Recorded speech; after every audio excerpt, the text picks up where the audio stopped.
I think that every child has the ability to succeed. It's that we all don't work in the same ways. And so how do we get down into those root causes as soon as we start to see that a student is struggling?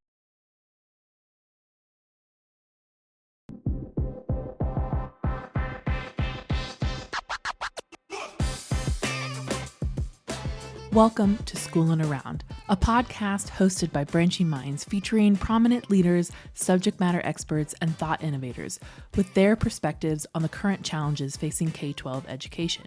I'm your host, Larissa Napolitan, a former teacher, instructional coach, and a member of the Branching Minds team, here to lead conversations with educational leaders and experts.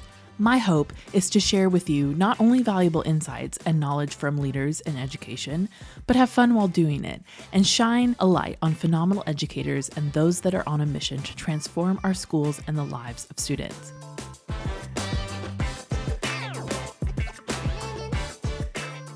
Part of any good system of support isn't about just reacting to student needs, but also being proactive to support students at risk.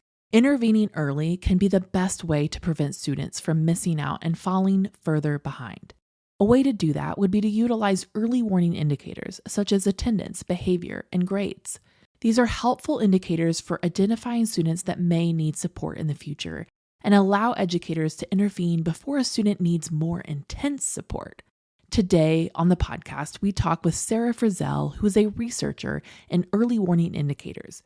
We talk about why getting systematic in support is necessary and about why teachers might have a hard time taking attendance. Sarah Frazelle is the Director of Early Warning Indicator Systems and MTSS for the Puget Sound Educational Service District in Seattle, Washington. She has been working on early warning indicator systems since 2012.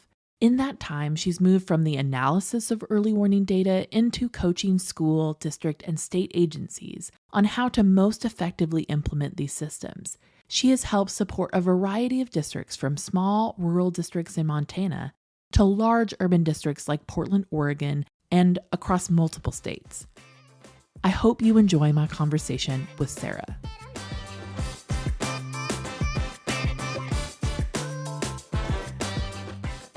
Well, today on the podcast, we welcome Sarah Frazelle, who is the Director of Early Warning Systems and Multi-Tiered Systems of Support for the Puget Sound Educational Services. It was like a longer title, but yeah. So you're out on the West Coast, the Pacific Northwest, which is a beautiful area of the country. I love it out there. Sarah, would you just tell us a little bit about yourself and your current role that you're serving in, and maybe just what drew you to the work of MTSS? Sorry, that was a lot of questions in one. You can start with the first part. Yeah, no problem. So my name is Sarah Frazelle. I'm the Director of Multi-Tiered Systems of Support, Early Warning Indicator Systems. I work at an educational service district. So out here on the West Coast, we have these kind of entities that play a role in between providing support for districts and kind of being that liaison with the state departments of education. So I get to work with all of the districts in King and Pierce County in the state of Washington at this point. And that's about 40% of the student population in the state of Washington. So a lot of work with the districts, and then also just kind of working with the state to make sure that we're aligned with what their visions are as well. So you've been working with multi-tiered systems of support and early warning indicators for a while. So do you want to kind of give us a little bit of background about how you kind of like came into this work and even why maybe this specific niche area of education is a passion of yours? Yeah. So my background was actually economics and statistics. And I was very interested in looking at microeconomics, intergenerational poverty. How do we kind of help our society move into a more wealthy society with sustainable outcomes for folks? And education kept rising to the top of that. So I switched into more of the education side of the work, still using those statistical models. So when I first started, it was more around how do you analyze the data for those future student outcomes, like high school graduation in 4 years, college preparedness, then going back down into like ninth grade preparedness. And then, the further that we got into it, it was like, well, what do we have for elementary school kids? And so looking at outcomes of third grade reading. Early warning systems usually takes attendance, behavior, and course performance data and tries to predict, where's that cut point, that threshold that we know that students usually start to struggle in.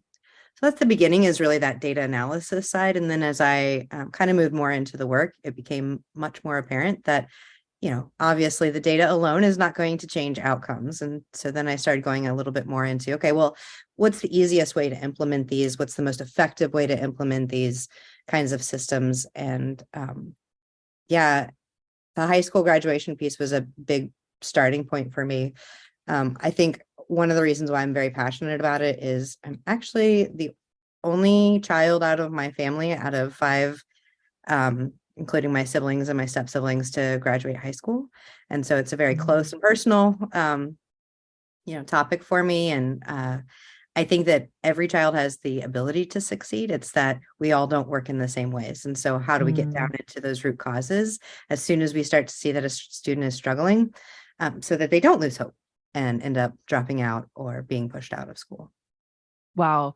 I think that, I've talked to lots of different educators, and one of the things I see is that there's always something that, like, personal or even just a childhood experience that sort of is attached to this work that we do, and we're passionate about. Like, one of the reasons I was a middle school teacher was I didn't have the best middle school experience, and I always wanted to, like, be a light to the students that so I think that is just such a valuable piece of our work, is like even just that personal attachment to it. So that's very interesting that you say that. So when you, like, how long have you been working on this? Because I feel like early warning indicators, it makes sense to me that it is not a new thing, but I feel like I haven't heard about it until recently. It's really interesting that you say that, because when I started working on it in 2012, and it had already been kind of pioneered by Bob Belfance out in Johns Hopkins, and he was kind of the father of early warning indicator systems. But when I explain what I do to folks and I say, yeah, we use attendance data and behavior data and course performance to provide supports to students, everybody's like, well, aren't we already doing that? It's like, yes, and yes, and I would say the systemized piece is different, and the other big piece is really trying to get proactive. I think a lot of times schools are just overwhelmed with a lot of different priorities and supporting a lot of kids. And so even trying to be very systematic about what thresholds we're using. So that's a big piece of the early warning system that I would say is different from some of those other alphabet soup systems of MTSS, PBIS, RTI, all of those, is that early warning indicator systems really think about what's that cut point that we're going to intervene at early on. So for example, student misses 5 days in a row, for example, something's going on, right? Like, nobody misses 5 days of anything unless something's going on. And so those are the points, even if you understand that they were sick, these are still the points where we need to be reaching out to the families, reaching out to the students, and making sure that they have what they need to continue to be successful. So I would say I don't think it's a new thing. I think using data has been around for a long time, but that threshold piece is really what kind of sets it apart, and also is the actionable piece to just have more equitable student outcomes as well. That it's not just the kids that are on our hearts and minds that we're supporting, because that happens a lot. It's also those kids who are really quiet. They show up all the time, but maybe they're not getting good grades, so really trying to figure out why students are struggling. Yeah. Well, and that's I think the part of making it more systematic makes sense, because, if we are just going by our gut, or like, oh, these are the ones we care about the most, we notice when they're gone. Like, we're missing that piece of, like, there are those that are quiet and we forget that they're there, or, there's something else going on, whether that, they're a really good student, but their grades aren't, or they're present every day, but their grades aren't, like, matching that, and so I think that's I understand that, how that's systematic and being proactive in it, where, like, you're find out, or, like, what's the point where we need to intervene and make a change. So for you, like, maybe for our listeners, maybe you want to talk a little bit about, like, some of those statistics around early warning indicate, like the thresholds that maybe that you're seeing as important factors? Yeah, I would say, so definitely from the times when I was working more on the analytical side, we see very different thresholds actually across different districts. So I've Mhm. worked with tiny districts and tiny rural districts in Montana, all the way up into like kind of larger urban districts like Portland Public in Oregon, for example. And the cut points look different for each one. Now, I would, so some of them actually, some of the indicators fell out completely. For example, behavior isn't one that we consistently saw be correlated with high school outcomes or high school graduation outcomes over time. But in general, what we see, if we're, based on some of that national research, is around, um, and okay, so I'm gonna give you what Attendance Works says on the attendance cut points, Mhm. and then do a disclaimer with it. So Attendance Works talks about chronic absenteeism is anything less than 90%, attending less than 90% of the time. So really where you should start to intervene is if a student misses more than 2 days a month. That's like general what those are. Now, I would say one of the problems with that right now since the pandemic is that we don't really have those outcome variables for 4 years afterwards, right? So we don't Mm. have any data that's really able to confirm that that threshold is still the point. And what I've noticed from working with districts in my region is that our absentee rates are much higher right now. And so if Mhm. you tried to set the threshold at 90%, you're flagging 80% of the kids. Now that's way too much for any team to be able to get their arms around. So what I'm advising districts right now to do is look at what your average absenteeism rate is, like chronic absenteeism rate, not your average daily attendance, but actually by student, what's the average that students are missing? And then start there as, okay, now how do we support kids who are like 5% less or Mhm. way far off track? And that can just help us kind of get our arms around a little bit more. So that's the Yeah. attendance piece. I think that needs to unpack a little bit more. Behavior, they usually say 1 to 2 incidences, whether that's exclusionary or something within the building. Office discipline referrals are something that's hard to track, but can also be an early warning system. If you have a kid that's continually getting office discipline referrals, it might be a time to have some conversations. And then with course performance, even failing one grade can be indicative of whether a student graduates in 4 years. I think, or ninth grade preparedness if we're looking at middle school data. And I think that really could be broken down in more ways. So if you're looking at your freshman year, for example, and you know that the student needs 4 years of math or 4 years of English, and they miss and they fail a semester even in their freshman year, they're going to be behind. So being able to like even think about what are those core subjects, and I would say even looking at your electives, if a student is missing PE all the time, or failing PE, Mm. what are some of those underlying root causes that might be going on with that student? Maybe they're being bullied. Maybe there's a situation with the teacher that we can start to kind of unpack as well. Yeah. Well, and that's, I mean, I know as a middle school teacher, and I was on a team of teachers, looking at not just their core classes, but like how they do in other things is really important. It's about addressing the whole child need because, like we said, a student can show up every day, but if their performance sometimes doesn't match that, we want to solve those problems too. Yeah. Oh, and I think it also gets into, students are complex. Mhm. They're humans, just like us. And we're comprised of, when we show up every day, we are comprised of, whatever happened that morning, whatever is going on kind of Mm. consistently in the background. And being able to look across all those different indicators is really important. And I would also say less is more. So a lot of times when we talk to teacher teams or school-based teams, there's so much data that they have access to that it's hard to focus on, well, which students are we Mhm. really trying to support here? We get lost in all of that. And so I think that's the other powerful thing about early warning indicators is we're saying like 3 things. Look at these Mm. 3 things, look at the interaction between them, and then we can start to have those conversations about what might support those students the Yeah. best. Well, and less is more. We talk about that here at Bridgie Minds a lot about just, the right kind of data, don't we we don't need to be vampires of data, as our product manager says. She's like, we don't need to take it all. Just a few things. Yeah. I think that is, man, as a teacher, that makes so much sense to me, because those things, behavior, attendance, grades, like those are big things.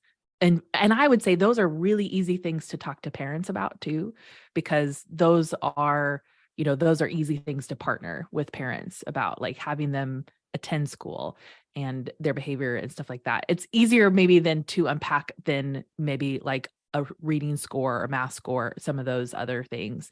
Those are necessary too, but that's a good starting point, I think, Yeah. for many parents and families. Yeah. And then it's not that you dump the rest of the data Yeah. necessarily. Oh, no. Yeah. Although I do like that phrase, like, don't be a data vampire. Ask for what you need, and that's sufficient. But having those other data elements can help you kind of unpack what is going on, Mm, like you just said, get down into the root cause. So, you know, I get a lot of pushback sometimes of like, well, we also have all this other data, and these are very important. And they are very important: homelessness, migrant status, ELL status, things like that. But I try to encourage folks to really think about that as a group of mhm, students. Um, those are things we can't change. So anything that's outside of our locus of control, we kind of need to like, okay, that's a mm, contextual factor. It's not something that we need to, that should be putting kids into boxes, for example. yeah, yeah. Well, and it's kind of like those maybe, yeah, secondary factors and I like what you said about things that are outside of our control, because oftentimes as educators, there is a frustration of like, there's only so much that we can control with a student, within the bounds of the walls of the school. And so I think that that's really true. And and I think sometimes attendance feels almost out of our control, but I think that's where partnering with parents, and solving some of those issues too are important.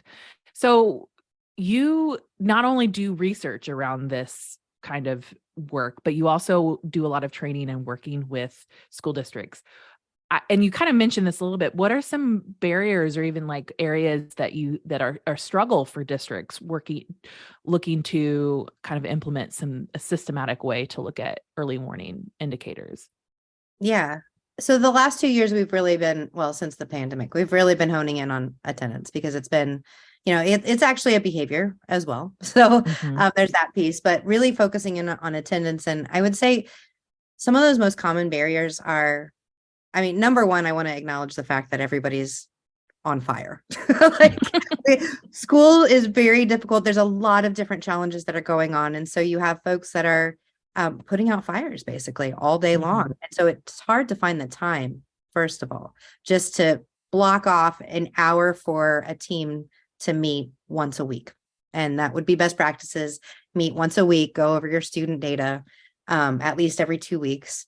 And that can be hard to carve out a chunk of time to do that. I would say another barrier is usually the data itself. Mhm. Again, everybody has student information systems. And this is where, again, one of those, like when I'm talking to non-education friends and family, it's like, well, everybody has access to that data already. Everybody's already collecting it. Yes. And the reporting side that makes it easy to quickly identify these kids is very difficult. For most schools. When I first started out in this work back in like 2012, I was working with a district, a few districts at that point where, the idea when I'm presenting on it and kind of first introducing it, folks are like, yeah, that would be easy. We've got that data, even our district teams, right? We've got that data. Well, then we get into it and it's like, yeah, but we can't put the data together in these ways that kind of flag students quickly, especially if we're looking across multiple indicators. We're trying to be quick about it in our meeting. Really, that data needs to be prepared beforehand. Um, and then the other piece that we talk a lot about is how to prioritize those students. So those students with a recent change, for example, if they've, had really great attendance or really great grades, and then all of a sudden there's a drop in that, that's a moment to intervene, right? Before Mm, it gets any worse. That's a hard variable to track. our systems are not set up to track, from time period 1 to time period 2, those changes.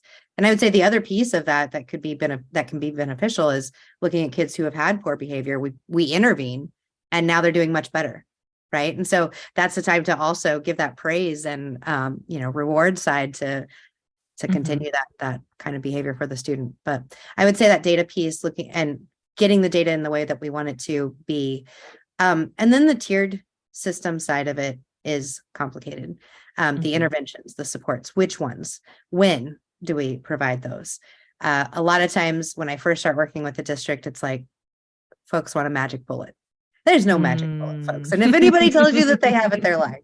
So, I mean, I was really hoping that that's what you were going to come on here and tell us, is like, what's the magic bullet, Sarah? Yeah, I wish I had that in my back pocket, work myself out of a job real quick. I would do it. Wouldn't no, we but I do think just getting systematic around the interventions is another difficult thing. We have so many different programs going on in the schools. Maybe we have a student support team, and we maybe have an MTSS team, and we maybe have teacher grade level team meetings, and we have, X and Y and Z. And so a lot of times everybody's kind of doing things in silos, and there's not a lot of communication across teams. And that communication piece is really critical to setting up the system. And it's something that we normally haven't done.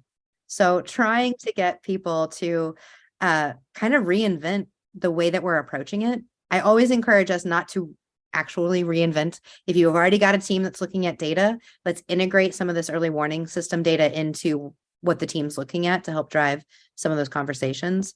But otherwise, it's like sometimes we see 4 different teams looking at one student and trying to provide supports, and the right hand comes off looking like the left hand doesn't know what it's doing.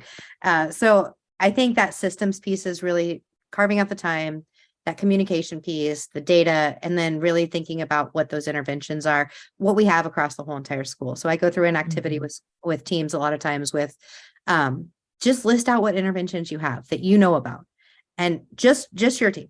And now let's kind of spread this out and see what we have, and which one of these interventions support which indicators, for example. So like check in, check out is a nationally research-based intervention where the student's checking in with a particular person. Mentorship is another one that's research-based. And so maybe we have those programs, and those help support the student in multiple areas, And so as we're kind of filling this out and we're trying to identify like what supports we have for students, I also encourage them to think about like what's the capacity that they have available to support those students, so that we can kind of back out and also think about, all right, we know that we have supports for 50 students, but we look at our data and we actually have 100 students that need supports. That's a gap. That's kind of the supply and demand analysis of like how many kids need support and what do we actually have. And when we see gaps, then what do we do? When we see that things aren't working, what do we do?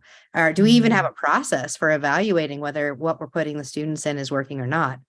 And once we start to identify those gaps, then reaching out to our community-based organizations, our churches, those folks around us that care about kids that we know want to support us, the more direct that we can be about like, okay, we need more mentors. We need more tutors. We need, when we're really specific about our asks, a lot of times the community will step up and start to help out. And again, those smaller rural districts, like they don't have a lot of resources often. And so even local businesses in Montana, I remember some of those districts would partner with the local businesses to kind of help support different initiatives around attendance, around grades. Yeah. Yeah. Well, and I think that's really, there's a couple of things I wanted to comment on what you said. I think the systematic piece is really important. And we do a lot of work with helping support districts, like really thinking about the framework that you sort of operate under, and kind of bringing those things together. And something recently I read, it was about how like maybe there's some things that we've always done that we maybe need to subtract and like stop doing so that we can like not work in silos, right? It's like, well, we've always had this team. Well, if you have like, are we duplicating efforts? And I think that is, I think that's a really important thing for school districts to think about, and even just schools of like, where are we duplicating things where we just need to come together? Because that's, we don't want to, we only have so much time and resources and Yeah. energy and capacity. I like what you said about capacity, because I think that's really key right now. Like you said, when districts are kind of on fire, or educators in general, and there's a limited capacity to be able to do the things that we want to do, we really want to examine that. And yeah, being very specific with asks, because I think that there are a lot of people that want to help schools, right? There's so many people that are supportive of schools, and whether that be, churches or um, businesses or community organizations, like they want to be supportive, but sometimes they're like, we don't know how, like we don't know what it is. So Yeah. yeah, those are really great points. Even those little pieces of how many students are we putting into some of these interventions, and are they actually getting better? That's a piece that I see teams struggle with as well. We've got all the initiative and the build up with like putting the kids in the interventions and supports, and then we're not following up to see if they're actually making the difference. So that's another way to kind of like you were just saying, that's what reminded me of it is we've done this forever. Or especially if somebody kind of brought that intervention into the school, they kind of marry their interventions, and it's like, you know when to break up, folks. Like, this is not having an intended outcome. Well, yeah, really examining that data, or the metrics of like, was this successful?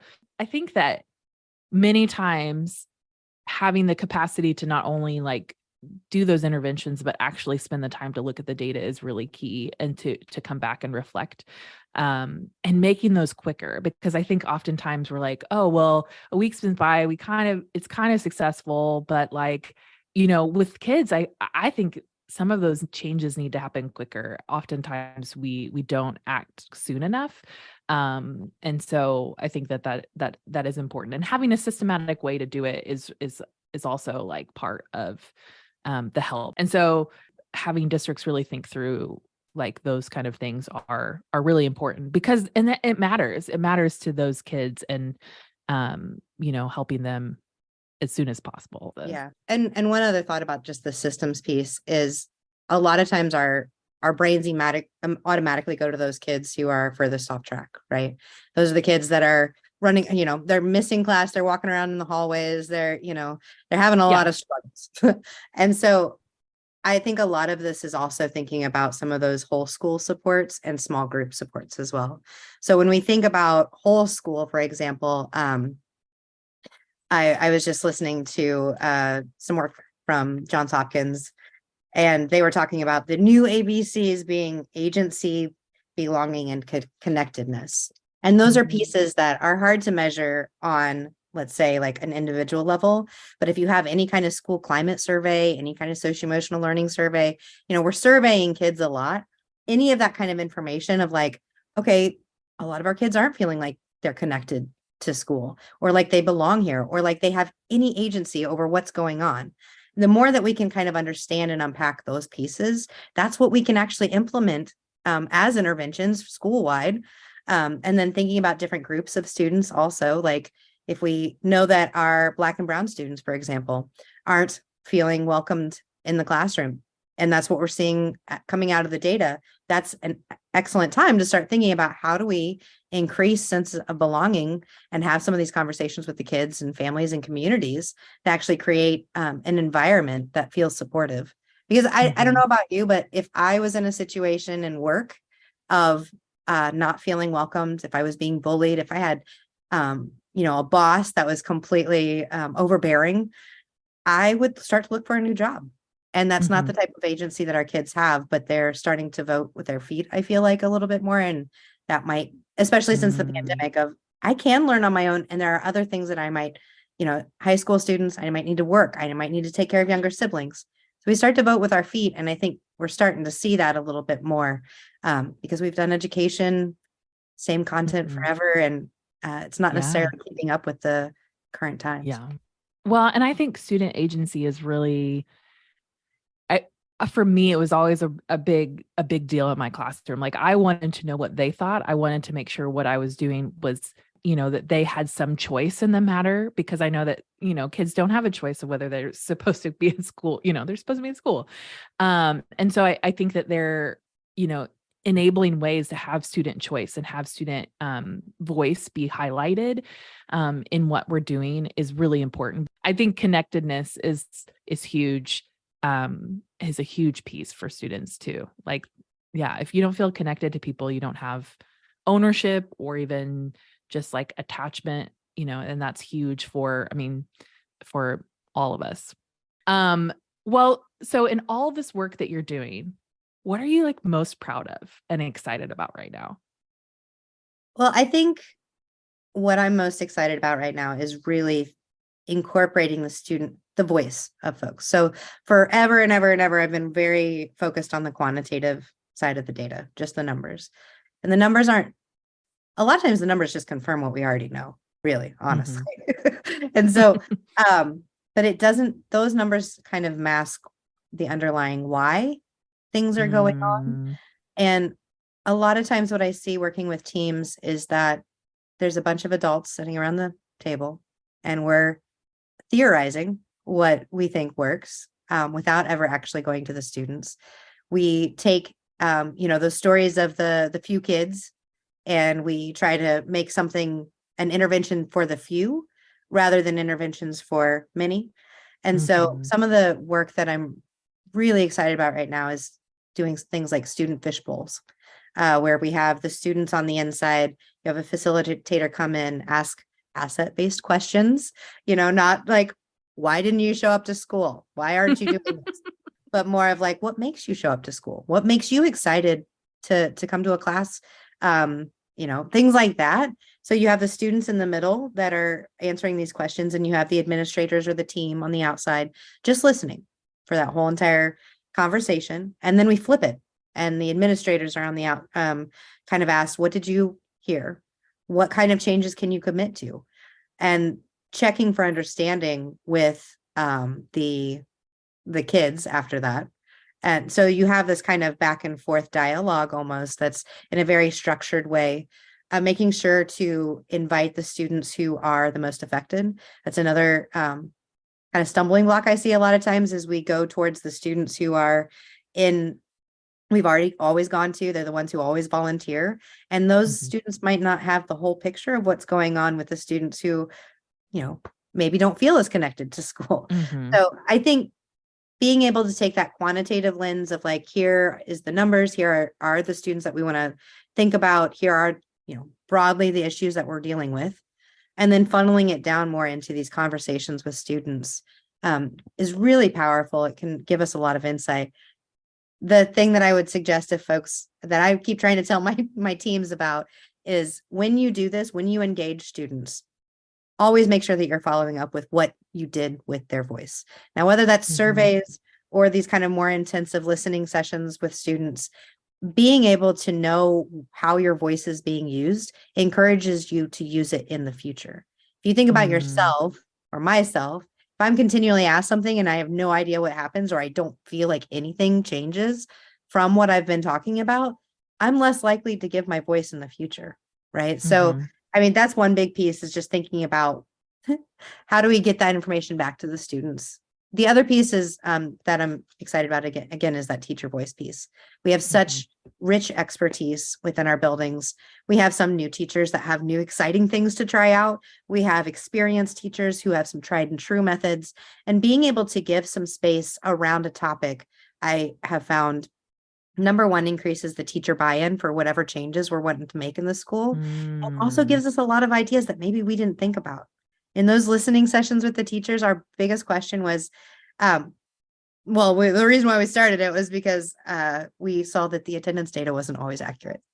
And so when we, as the team, were sitting, it's like, I mean, we're going to ask what some of the barriers to taking attendance are. Does anybody have an example what that might be? The team was like, no, I can't think of any reason why. Well, then we start to get into the teacher conversations, and there's several reasons why. Some of them were very easy systems pieces that just need a little bit of a tweak and would make their lives so much easier. And some of them are broader pieces that probably need a little bit more unpacking, but it at least gave us a couple of action steps that we could take back to the team and say, okay, here are low-hanging fruit interventions or supports for teachers that we can provide. Yeah. Oh, I was laughing because I was thinking about how one year I I don't know what was happening, but it was like very notorious that we would get an email at least once or twice a day. Please don't forget to take attendance. Please don't forget to take attendance. And there were times where it'd get to the end of the day and I'd realize I had not taken attendance because it was, I don't know, things happening in the hallway between class periods, or like you had just a really active class that you had to get going. Like you didn't have a minute to like breathe, and to sit down and take attendance or whatever. And I just think about, and it's a kind of a running joke. I think I've seen memes around it with teachers of just like, I took attendance every day, every class period today. Like I get a prize, like just things that teachers, it's like such I think many teachers will relate to that. Like remembering to take attendance, especially secondary teachers when it's like 6 hours a day where you have to like record it in there. Yeah. Or you take attendance and then a kid pops in that he was late to class, or he was 20 minutes late and he didn't have a pass. And, like I'm sure that's what you've uncovered of like certain things that were just certain things like life that happens, within the classroom. And I think I really want to praise those teachers also for being vulnerable with us and actually admitting like, dude, sometimes at the end of the day, I just try to remember who was in which class, and so we made the space safe. We made the space to have those conversations so that folks could be vulnerable. I think that that's another important piece if you're considering running either student groups or family groups, community groups, parent, teacher, whatever, is to make sure that you have some of those relationships and provide a safe space, that none of it, again, asset-based, not deficit-based, and you're going to get a lot more out of it. Yeah. Oh man, now my mind is rolling about all the reasons that we're making attendance. So our podcast is called School and Around. So I'm going to kind of wrap up with a fun school question. Do you have a really fun memory around your school experience when you were young?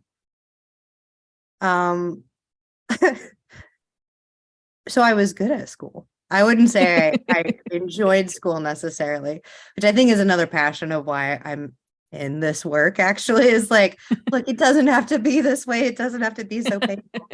No, but I mean, my family moved around a lot as we were growing up. So a lot of my school experience was just trying to navigate different cultures and different climates of schools every time I walked in as a new kid. I would say we probably switched schools like 8 times moving growing up. Oh, wow. Yeah. So there was that piece. But I would say, by the time I got into high school, some of my most impactful classes were not my core classes. So debate, for example, I think helped me become the researcher that I am today. And it breaks my heart sometimes when we're talking about cutting arts and things like that, because we just want to focus on the core. Debate really taught me to be this kind of multifaceted thinker, looking at both sides of an issue, because you're always going to have to debate both sides. Convincingly. So gathering your research, making sure that you're plugging any holes that might be in your arguments, really made me into the researcher that I am today. And it was a great fun to do that. I think theater and music, I mean, those are the pieces why I showed up, and the teachers that I made those connections with. And so, yeah, I mean, I think those were my fun experiences in school. That's really great. I love that. I, as a also former theater kid, and music, all of that. I think electives and specials classes are so important for kids. Like you said, they're the reason some kids show up every day, because they get to do something fun. So, that's really great. I always kind of like to ask that question because everyone has, unique experience. Some people are like, recess was my favorite. Or, things like that. Well, thank you so much for talking with me today and just sharing all of your knowledge and experience and just your insight. I think that's so valuable for teachers. The work that you're doing is important. And I'm sure that the Northwest is glad to have you up there. Well, thank you so much. And thank you for having me. This has been a really fun conversation. You're welcome. Thank you. Thanks for listening to School and Around, a podcast hosted by Branching Minds. And don't forget to subscribe to this podcast to hear all our future episodes. As well, if you're enjoying our content, would you do us a favor and rate and review our podcast on iTunes? This helps others find our podcast and let us know how much you love what we're creating. Branching Minds is an educational technology company using learning sciences and technology to help districts effectively personalize learning through MTSS. To learn more about us, check out our website, branchingminds.com, or follow us on Twitter, Facebook, or LinkedIn at Branching Minds.